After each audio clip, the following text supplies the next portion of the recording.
먼저 저번 주 거를 간단하게 한번 복습해 보는 의미로 보면은 건강가정기본법 등장할 때에 한국 가족의 이제 전환기적 특성이 있었습니다. 잘 아시다시피 첫 번째는 뭘까요? 돌봄의 공백이 있었죠. 이 돌봄의 공백은 왜 생겼을까요? 바로 이제 맞벌이 가정 수가 많이 증가하게 되었고 또 이제 대가족에서 핵가족화로 해서 가족 수의 감소가 뒤따랐습니다. 그러다 보니까 어르신이라든지 어린 아이에 이르기까지의 돌봄의 공백이 필요합니다. 보호를 받아야 할 그러한 사람들한테 보호를 제대로 해주지 못하는 그러한 공백 상태가 발생하게 되었죠. 그리고 이제 개별 가정에 공동하고 또한 이제 이렇게 공백 상태가 됨으로 말미암아 가정의 돌봄 기능이 많이 취약해지겠습니다. 해지게 됐죠. 이것도 하나의 이제 고령화 시대가 큰 영향이 될 수도 있었고 또한 저출산 문제도 아주 큰 문제가 되었습니다.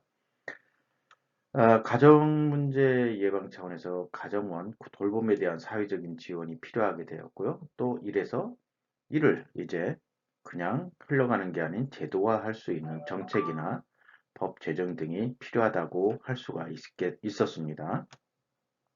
그리고 두 번째에는 이제 가족 형태의 또 다양화가 있었습니다. 어떤 게 있을까요? 맞벌이 가정. 요즘 대부분 맞벌이 가정들 많이 하고 있죠. 그리고 다문화 가정, 조선 가정, 또한 한부모 가정, 특히나 1인 가족 가구들이 많이 증가를 하게 되었습니다. 그래서 다양한 가정의 건강성 증진을 위한 제도적 기반이 필요하기 때문에 건강가정기본법이 등장하지 않았나 이렇게 배경에 대해서 말씀을 드리고 있습니다. 또한 이제 세 번째로는 가족, 가정생활 관련 가치의 변화가 왔었죠. 가장 먼저 저출산. 작년에 우리나라 출산율이 얼마라고 했었죠? 0.84라고 했습니다. 이건 두 부부가 신혼 부부가 결혼해서 아이를 평생 동안 한 명도 안 낳는 어, 그러한 현상이 발생하게 되었습니다. 심각한 저출산, OECD 국가 중에 지금 가장 또 뒤떨어지는 저출산 국가라고 되어 있습니다. 또 저출산은 왜 나올까요? 결혼이 감소하게 되었습니다. 요즘 결혼 30대, 우리 딸도 30대 딸이 둘이나 있는데 지금도 결혼할 생각을 전혀 없고 아무리 다구쳐도 알아서 한다는 그런 말만 핀잔만 저한테 보내고 있습니다. 그만큼 요즘은 결혼에 대한 필요성이라든지 결혼에 대한 절실함 그런 게 뒤떨어지고 자기 개인화라든지 자기 삶에 나 혼자 살겠다는 그러한 여러 가지 이유 때문에 또한 사회적인 그러한 추세 때문에 결혼이 감소하게 되었고 또한 이혼이 증가하게 되었습니다. 그리고 가족 형태가 많이 다양화가 되고 있죠. 결혼과 가족 그리고 이런 것이 많이 인식의 변화가 있었고요. 자, 이러한 것 때문에 건강가정기본법이 이제 제정이 되었습니다. 그래서 언제 제정이 됐나요? 2004년도에 됐습니다. 요거는 여러분들이 상식적으로 좀 외워두시는 게 좋을 것 같습니다. 그리고 건강가정, 가정 문제 해결뿐 아니라 예방을 위한 근거가 확보가 되었습니다. 다양한 가정에 대한 그리고 지원책이 마련이 되었고요. 가족 공동체 문화 조성이 되었고 가족 친화적 사회환경 조성을 이루게 됐습니다. 그리고 민주적인 가족관계 및 양성평등한 역할 분담을 하게 되었습니다. 가족의 돌봄 부담이 이제 많이 경감이 됐지요. 위기 가족에 대한 긴급 지원 등이 건강가정기본법에 제정이 되어서 시행을 하게 되었습니다. 자, 그러면 이제 이것도 복습입니다. 간단하게. 한국 가족의 이제 트렌드가 어떤 트렌드가 있었냐. 먼저 보면은 저출산이 있었다고 했죠. 이건 아까 말씀드렸습니다. 2020년도에 0.84. 앞으로 더 내년에는, 금년이죠. 이제 금년에는 더 줄어들어서 예측이 0.66까지 내려온다고 하는데, 이 현재 우리 가족의 트렌드, 한국 가족의 트렌드는 구조적으로 이제 저출산 문제가 가장 심각하게 대두가 되었고, 그 다음에 이제 다양화가 또 트렌드를 하나 잡았습니다. 어떠한 다양화냐? 한부모 가족, 조성 가족, 그 다음에 맞벌이 가정, 또 기러기 가정도 많이 있죠. 유학가하고 아버지 혼자 있는 그러한 가정도 많이 있습니다. 또한 이제 주말 부부 이런 것도 있고 또 기러기, 주말 여러 가지 분거 가족이 있고 또한 특히 요즘 떠오르는 가구 1인 가구죠. 1인 가구가 떠올라서 다양화에 대표적으로 또 나아가고 있습니다. 그리고 이제 구조적인 측면에서 세 번째는 이제 다문화 가정, 다문화 가정도 이제 점점 늘어나고 있는 상황이고, 어, 지금 현재 작년, 재작년에 100만 명이 넘었습니다. 106만 명 정도가 됐고, 작년에 조금 더 늘어서 아마 110만 명 되지 않았을까 이렇게 추산을 하고 있습니다. 아직 통계는 나오진 않았습니다. 그리고 다문화 가정 중에 이제 가장 남자는 한국 국적이고 여자가 어디서 가장 많이 왔냐? 베트남에서 30.4%. 옛날에는 중국이 제일 많았었는데 요즘은 중국보다는 베트남이 한 10%더 많네요. 중국이 20.3%고 태국이 8.3%, 그다음에 필리핀 뭐 이런 식으로 비중이 나가고 있습니다. 그 이제 다문화 가정의 이혼은 점점 이제 매년 조금씩 줄고 있다는 수치가 나오고 있고요. 그리고 다양화 중에서 이제 또 한부모 가족 가구도 많이 조금씩 이제 증가를 하고 있는 그러한 상태가 되어 있습니다. 즉 이혼을 하는데 요즘은 그렇게 뭐 옆에 눈치 안 보고 사회적인 눈치를 안 보기 때문에 한부모 가족이 많이 생기게 되었고 또한 구조적으로 볼 때 고령화가 심각한 그런 상황이 됐습니다. 우리나라가 2017년도에 65세 이상의 비율이 14%가 넘었습니다. 그래서 고령사회로 접어들었습니다. 다음에 이제 2060년 되면은 아마 예상치입니다. 40%까지 65세 이상 인구가 늘어나지 않을까. 그래서 초고령 사회로 아마 들어가지 않을까. 그렇게 생각하고 지금 현재까지는 2020년도에 15.7% 이렇게 해서 고령 사회로 들어가 있는 상황입니다. 이건 다른 나라에 한 50년 걸릴 거를 우리나라는 한 그 절반도 안 걸리고 20년도 안 걸리는 그러한 시점에 갑자기 고령화가 되어 있습니다.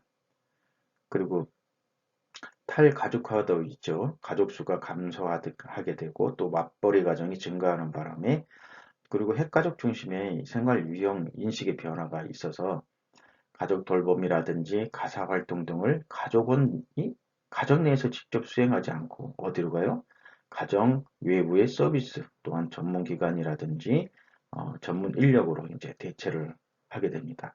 자, 앞으로도 1인 가구가 더 많이 활성화될 것이고 또한 맞벌이 가정은 더 증가할 수밖에 없기 때문에 탈가족화는 더욱더 심해지지 않을까 생각하고 있습니다.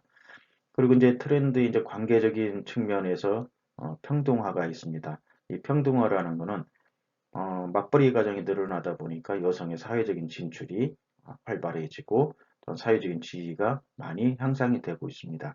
맞벌이 가정이 보편화가 되어서 남성의 가정 역할에 대한 요구가 이제 많이 향상이 됐죠. 설거지도 같이 하자, 가사일 공동으로 분담하다, 뭐 직장하고 가정 양립을 해서 똑같이 일을 하자. 남성의 역할이 점점 많아지는 그러한 현상이 되고 있습니다. 맞벌이 가정의 일이라든지 생활, 균형 지원 정책과 제도, 가부장적 가족 제도가 이제 많이 없어졌죠. 그러다 보니까 성차별적 관행에 대한 또 거부감이 많이 생기고 있습니다. 젊은 세대의 또 가치관들이 많이 바뀌고 있죠. 요즘은 당연히 신혼부부들 보면은 오히려 여자들보다는 남자가 더 많은 일을 하지 않나 이런 식으로 해서 우리는 공동으로 생활하기 때문에 내가 당연히 해야 된다. 예전에는 그러한 가치관이 없었는데 요즘은 젊은 세대들의 가치관도 많이 변화가 됐습니다. 그리고 평등 문화에 대한 인식도 많이 변화가 돼서 여성과 남성 간의 관계에 있어서 평등성이 향상이 되어 있습니다. 그리고 두 번째로는 관계적인 중심이 개인화가 되고 있죠.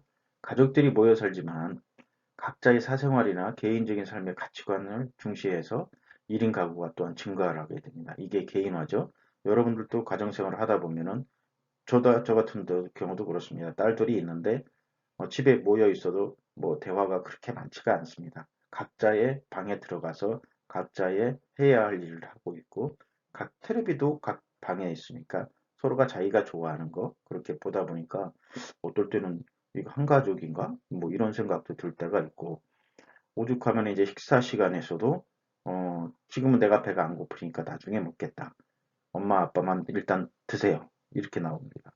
그러다 보니까 좀 한 가족이 같이 하는 시간이 그렇게 크지는 않다. 이런 생각이 저뿐이 아니고 아마 여러분들 가정에도 그렇지 않을까. 개인화가 많이 활성화되어 있다. 그리고 도구화가 되어 있습니다. 가족관계의 친밀성이나 정서적 측면보다는 가족을 자원으로 활용하는 도구주의적 경향 그리고 다양한 견해로 해석이 가능하게 되었습니다. 이건 뭐 치열한 경쟁 사회에서 가족 간의 응집성과 친밀성, 정서적 교류가 더욱 확대가 돼야 되고 강화가 돼야 되는데 물질주의적 가치관이나 극단적 개인주의로 해서 가족을 수단으로 인식하는 경향이 있지 않은가. 그래서 도구화가 또한 가족 트렌드의 한 면이 있지 않나 생각합니다. 그리고 뭐 규범과 실제 이원화라고 있습니다. 인식은 이제 규범이라든지 이런 거는 양성평등에 대한 인식이 많이 향상이 되어 있고 그 실제로는 예전에는 그래도 아직은 가부장적인 태도가 있는 집이 많이 있습니다. 그리고 남성의 가사 참여율이 좀 저조하고요. 아들, 딸 차별하는 사람도 아직은 있습니다. 예. 그래서 규범과 실제가 이제 현실적으로 이원화되어 있는 그러한 관계적인 측면이 있다. 가치나 인식이 실제 태도나 행동과 불일치해서 이분법적으로 구분이 될 수 있다. 이렇게 보고 있습니다. 그리고 이제 가족관계 물친화라고 있습니다. 물질주의적 가치관이 확산이 돼서 가족 내에서도 이제 경쟁과 이기심이 높아지고 그리고 과도한 소비주의 경향이라든지 물신주의 가치관이 확대가 되고 있습니다. 일단은 경제적으로 많이 좋아져야 된다. 돈이면 최고다. 모든 것이 요즘은 특히나도 그런 경향이 많이 강해서 가치관까지 그래서 형제 자매들끼리도 뭐 재산 문제나 이런 것 때문에도 뭐 싸움이 일어나고 소송이 걸리고 이러한 게 지금 요즘 많이 확산이 되고 있는 그러한 추세라고 볼 수가 있겠습니다. 뭐 이런 식으로 해서 한국 가족의 트렌드는 구조 관계에서 가족 트렌드에서 가정의 기능 변화라든지 여기 뭐 경제적 자녀 양육, 사회학, 정서적인 안정, 사회 보장 등 가족 가치가 변화하고 있는 이러한 형상입니다. 자, 이제 오늘 수업으로 들어가서 한국 가족의 이제 트렌드 종합을 해 보게 된다면은 시기별로 이제 다소 편차는 있지만은 그 전반적인 트렌드에서 예년보다는 결혼은 덜하고 이혼은 더하고 아이는 덜 낳는 방향으로의 변화 그리고 1인 가구의 증가 잠깐만요. 이거 체크 한번 해볼까요? 1인 가구의 증가가 되고 있고 그리고 앞에 얘기했다시피 고령화가 심해지고 있고 또 가족 형태는 많이 다양해지고 있습니다. 요즘은 뭐 동성 가족도 뭐 이게 좀 법으로 인정을 하니 안 하니 뭐 이제 이런 식으로 해서 지금 많이 이슈가 되고 있습니다. 예, 요거는 지금 현재 국회의원들 앞에 시간에도 제가 한번 얘기한 적이 있는데 앞에 국회의원들조차도 건강가정기본법을 가족정책기본법으로 바꾸려고 하는 법안을 발의를 했습니다. 그 이유는 뭐냐? 건강가정이라는 거에는 지금 우리나라에는 동성결혼을 허용하지 않고 있습니다. 근데 가족정책의 기본법으로 바뀌게 된다면은 혹여라도 이 동성혼까지도 용납하는 거 아니냐 그러면서 여러 단체, 시민단체에서 이거에 대한 반대를 많이 하고 있고 상당히 우려스러운 그러한 것을 하고 있어서 이 법안을 반대를 하고 있는 그러한 현실이 되고 있습니다. 민주당의 여성 의원들이 이거를 발의했는데 뭐 잘 아다시피 뭐 국회의원 3명, 마민수이라든지 뭐 이런 분들이 지금 발의를 올려놓은 상태에 있습니다. 자, 이렇게 다양화하다 보니까 이건 뭐냐면 가족의 형성과 유지라는 차원에서 우리나라 가족이 현재 어떤 상황에 있는가를 잘 알려주는 내용이라고 할 수가 있겠습니다. 세계 최하위의 낮은 출산율과 그리고 급격한 고령화, 다문화 가족의 증가, 다양한 가족의 확대와 1인 가구의 급격한 증가, 또한 만원과 이혼의 증가 등 가족 관련 현상의 대표적인 징표들은 한국 가족의 역동적이고도 전환기적 특성을 나타낸다고 할 수가 있겠습니다. 이는 급격한 한국 사회 변동 속에서 다양한 변화를 압축적으로 경험하고 있기 때문입니다. 역동적 변화 속에 있는 한국 가족의 전환기적 특성은 가족이나 일상적인 가정 생활에 대한 관심, 이러한 새로운 관심을 불러일으키고 있으며 가정의 건강성을 증진시키고 삶의 질을 향상시켜 나아가기 위한 방안을 모색하는 계기가 되었습니다. 이것이 바로 뭐라고요? 건강가정기본법의 등장 배경입니다.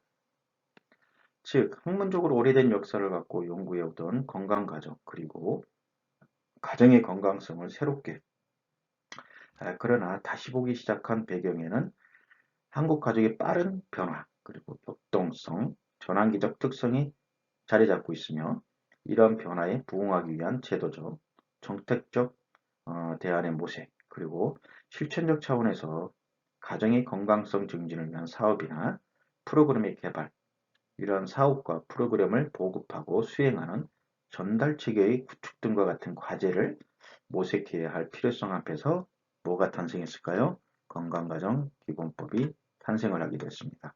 2004년도입니다.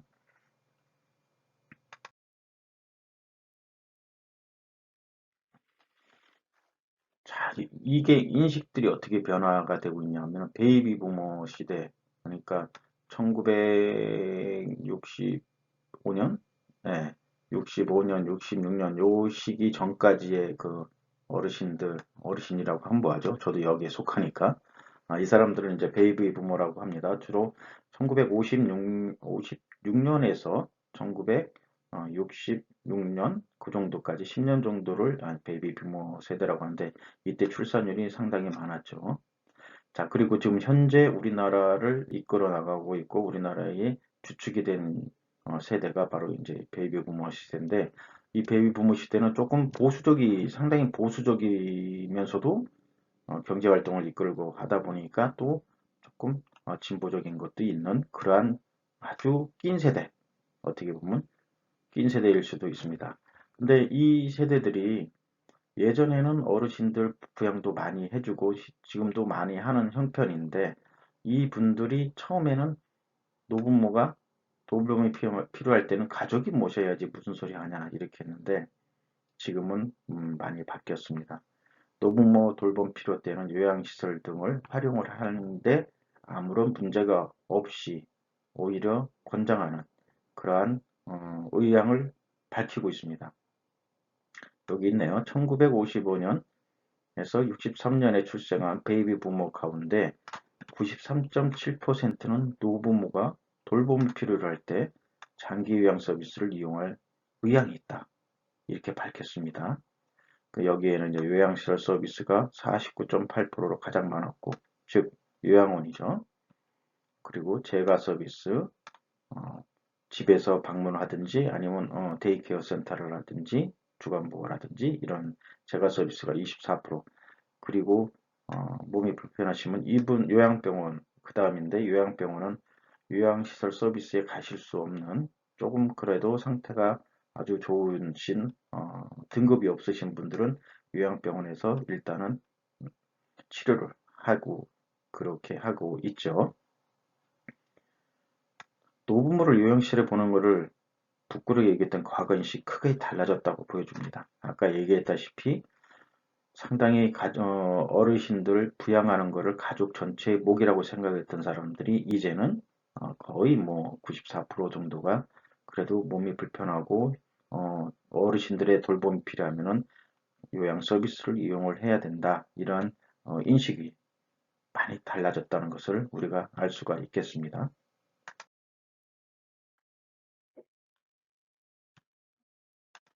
자, 이제 그러면 한국 가족의 현 실태를 한번 보겠습니다. 3차 가족 실태 결과를 바탕으로 한번 보도록 하겠습니다.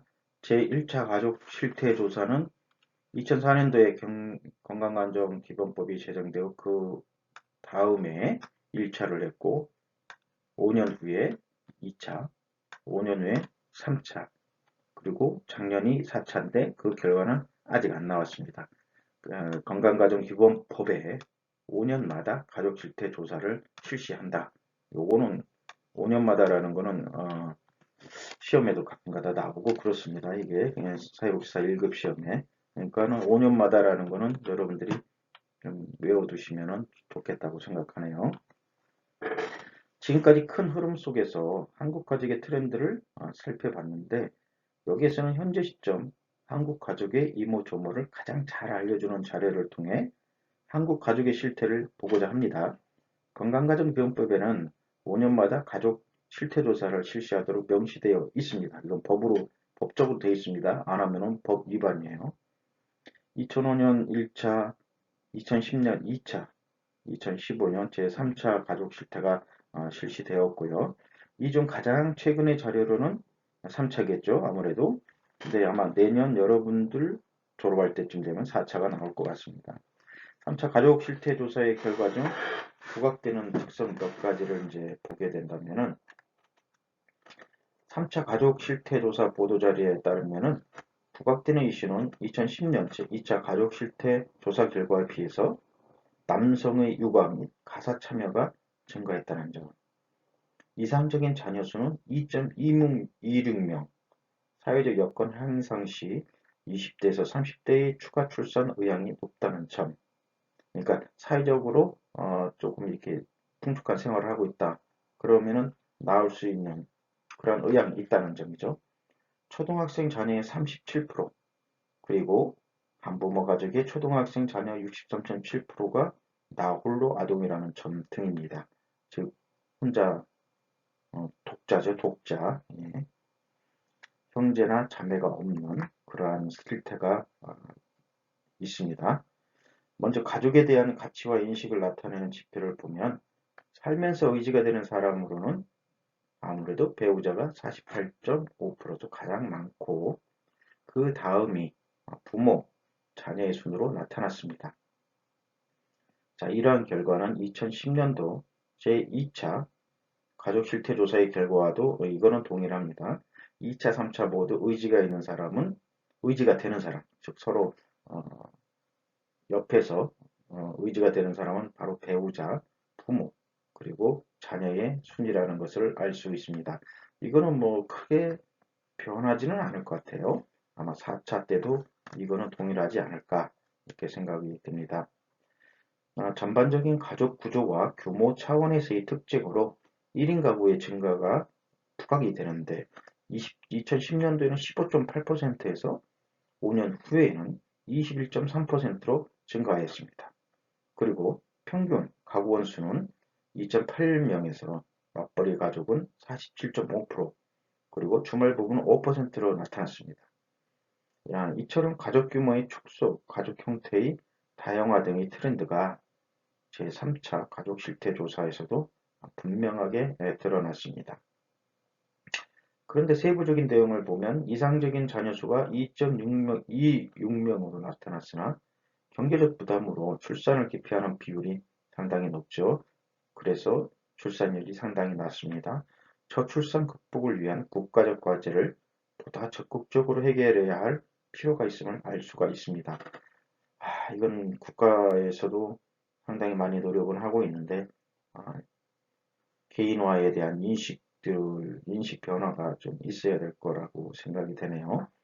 또한 남녀의 동등한 가족 내 역할에 대한 동의 수준이 높아지고 양성 평등적 의식으로의 변화가 보이고 있으나 자녀 돌봄 및 가사 노동에 있어 여전히 여성의 참여율이 남성보다 매우 높게 나타나 양성 평등한 방향으로의 전환은 있지만 실태 차원에서는 그에 미치지 못하는 불일치를 보이고 있습니다. 아까 이원화가 돼 있다고 했죠. 규범과 현실은 이원화가 돼 있다. 물론 제2차 가족 실태조사 결과와 비교할 때는 자녀 돌봄 및 가사노동 대부분의 영역에서 이제는 점점 남성의 참여가 증가했다는 긍정적인 내용도 있지만 맞벌이 체제가 계속 증가하고 일과 생활의 균형에 대한 요구가 높아지는 현 시점에서 남성의 육아 및 가사 참여는 더욱 긴급히 해결해야 할 과제일 것으로 생각합니다. 자, 일단 1교시는 이것으로 끝내고 잠시 후에 2교시 같이 하도록 하겠습니다. 고생했습니다.